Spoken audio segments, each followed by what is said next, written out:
and need to start working together about this, because our families, our friends are going to start having more deaths than they would have otherwise. And we're talking about deaths. It's irresponsible to let politics get in the way of saving lives. The other thing I want to do is I want to see that there be at least a 1-year period where towns have a chance to take their hospitals back. This big conglomerate, Vidant Health, the NAACP filed a Title VI complaint on them, basically for discrimination.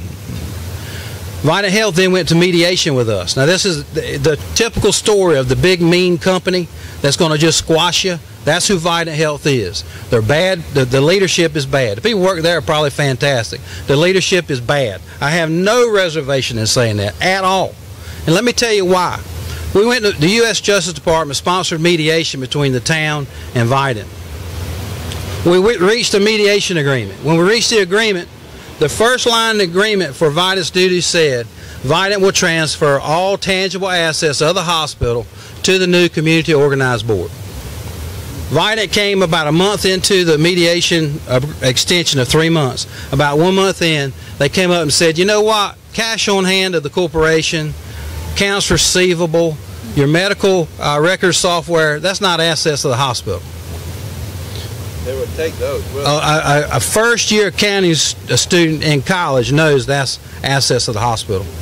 Then they also delayed papers to us. We've got proof of them holding papers for 2 weeks trying to slow us up.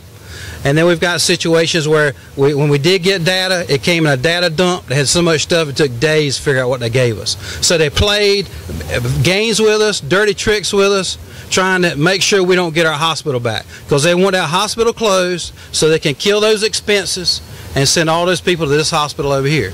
And also with that 30 miles, a lot of people who are uninsured won't be able to make that trip. So it saves them money in the emergency room. It's a shame. It's a shame what is going on here. And it's wrong. HHS is now investigating Vidant. And what we want to do is put as much sunlight, as much spotlight as we can on this issue, so that when HHS with the Department of Justice gets into this, that they'll feel very comfortable in doing what they have to do. We've got to have a hospital where we are. And all the rural communities across this country need to be stepping up and saying something about it, because sooner or later it's going to come to you. The Medicaid expansion issue is this. These critical access hospitals fight to break even every year. Well, any revenues you take away from them puts them in the hole, because most critical access hospitals don't break even each year. So it hurts. And that's why Medicaid expansion is important. I said in the speech to the governor of North Carolina, if you're not going to take Medicaid expansion, you need to have a plan for these rural hospitals. Because what's happening is indigent care, people who can't pay the reimbursements, are falling, and Medicaid expansion was to pick that up, was to offset that. Well, if you don't have Medicaid expansion, you don't have those extra revenues, and you've got your reimbursements for indigent care falling. It's a recipe for disaster. So we all need to work together. We all need to contact our representatives and let them know that we've got to do something about it, that people are going to die. And once again, this is a terrific opportunity for Democrats and Republicans to work together and figure something out.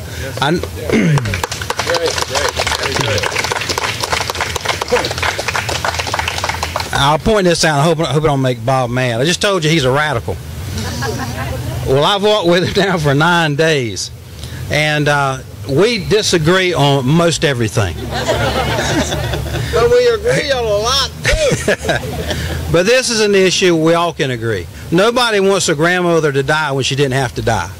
Nobody wants your little girl to die when she didn't have to die. So we've got to get past this politics. We've got to get out of where we're dug in, and we got to start working together on this, because these rural hospitals have to survive. And if we don't do something, the big companies, those big mean companies like Vidant Health, are going to take our hospitals down one after another, and we need to stop it. So that's what I'm going to be talking to, I hope, President Obama about, Eric Holder about our situation, the HHS Secretary Burwell. We're going to be talking to them, trying to get them to see that this is important. Believe you me, I do not need to be walking to Washington, D.C. I don't think I've lost any weight. I think I've eaten so much. So everybody says, you're going to lose weight. I was like, I can't. I need to lose some weight. We're getting shorter, though. I think we're wearing out. But anyway, it's been a terrific trip, but it's something that's got to be done. I'm doing this, and all of you need to make some phone calls. So anyway, I guess we can answer any questions or do anything you'd like. Thank you. Thank you, Mayor. Thank you so much, Mayor O'Neill. We're all grateful to you and impressed by what you're doing, and certainly support what you're doing as well. I want to introduce our second speaker, Ms. Rhonda Seltz, who's been working in Health and Human Services in 3 different states for the last 30 years. She's currently working as an outreach advocate through the Virginia Rural Health Resource Center, and she's a member of the Virginia Rural Health Association. She's working right now in New River Valley and other parts of Southwest Virginia. We're happy to have her with us today to talk about her experiences working in rural areas and the importance of hospitals in those communities. And after Rhonda, we will be opening for questions.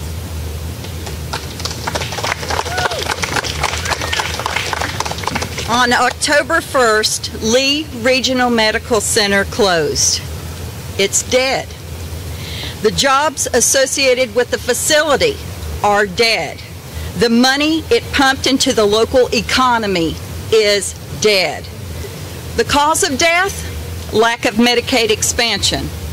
Because the Virginia General Assembly has refused to accept federal funds that would have reduced the number of uninsured patients Lee Regional Medical Center had to treat. Hospitals are not businesses.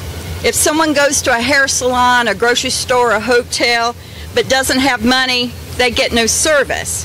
But federal regulations require hospitals to treat anyone who walks through that emergency room door, regardless of ability to pay. And for small rural hospitals, the percentage of people who are unable to pay is much higher than in urban areas. For Lee Regional Medical Center, that number was 12%. Uninsured rates at other rural facilities in Virginia range from 10 to 20%. Do you know of any business that could stay open if 20% of its customers didn't pay the bill? Virginia's rural hospitals are hurting, and the Virginia General Assembly is giving away $5 million a day that could assist them.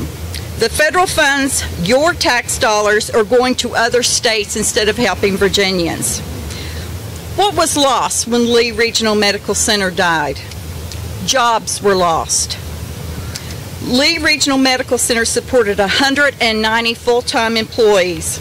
Not low-paying, entry-level jobs, but doctors, nurses, anesthesiologists, therapists. The local economy lost. The hospital, which was the 4th largest employer in the county, pumped $11.5 million in labor costs into the area economy every year. And that's just the hospital. It doesn't include the medical clinics, specialists, physical and occupational therapy clinics that left because they lost their local hospital. It doesn't factor in that when the hospital closed, that even the daycare had to close. There was a loss of health care access. Patients in Lee County now have to travel to Lonesome Pine Hospital in Big Stone Gap, more than 20 miles away, and Holston Valley Medical Center in Kingsport, Tennessee, more than 40 miles away. Too far away for survival in the event of a heart attack or other severe emergency. A hospital closing means that people will die too.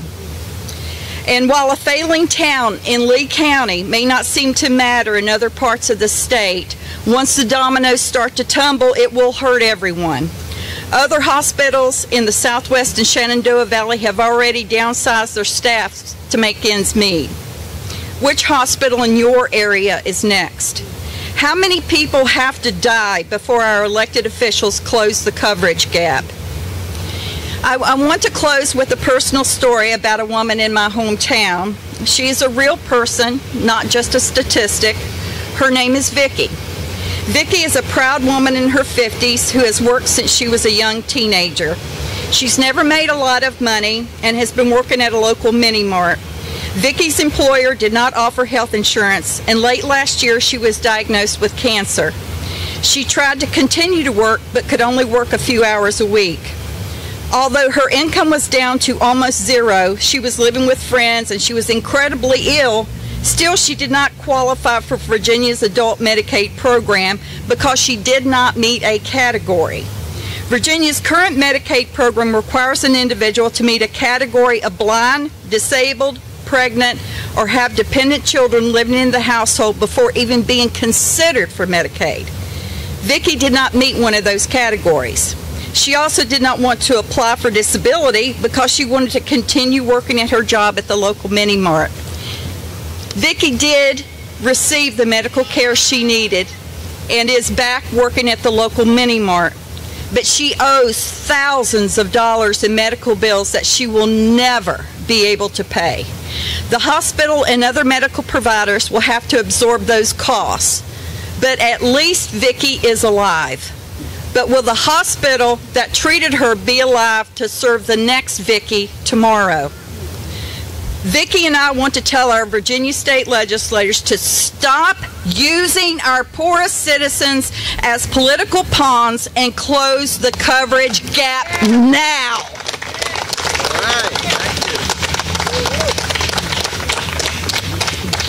Thank you, Rhonda. And with that, we'll open the floor to any press who may have questions. Are there any questions that you'd like to ask at this time? And if not, the speakers will be staying around. Oh, yes, sir. Who's that guy? Why went Bob Zellner to speak? What? I want to hear from Bob Zellner. Tell us about your You're an agitator. That's what you are. You're a radical. I grew up in L.A. in Lower Alabama. My daddy was in the Ku Klux Klan. My granddaddy was in the Ku Klux Klan. But a miracle occurred, and I met Reverend Dr. Martin Luther King when I was a college student in Montgomery, Alabama in 1959. I met Mrs. Rosa Parks, and they started me on a life of crime. I joined SNCC, the Student Nonviolent Coordinating Committee, and I was in the middle of 50 years ago, Freedom Summer in Mississippi. We were fighting for the same things 50 years ago in Mississippi that the mayor is walking for today. And I'm with the mayor today because in those days we had two solitary marches. James Meredith was marching alone. He was shot. He survived. William Moore, a postman from Baltimore, Maryland, was marching alone in my home state of Alabama. He was shot and killed. So I do not want the mayor to walk any of this 273 miles by himself. He's being joined by people from all over the country now. And as we've met with the governor today, and we've admired him from afar, we admired him close up today, and his wife. We appreciated very much a meeting with them, and it shows that when little people get together and do big things happen. So this mayor is making big things happen. He's a white Southerner like I am, and unlike me, he's a Republican. But as a white Southerner, Republican mayor of a small North Carolina town, he's able to do more than many civil rights workers are able to do. He's in the center of the civil rights and human rights movement right now, and all people of goodwill from around the country should support him and this issue. I work with Reverend Barber in the Moral Mondays movement in North Carolina. They're showing the way of how to get people together. The mayor has been in the center of that. The little town of Belhaven, North Carolina, is a beacon of hope, as also the North Carolina movement is, and all of you today. Your heart is in the right place. We love you. Thank you for being here.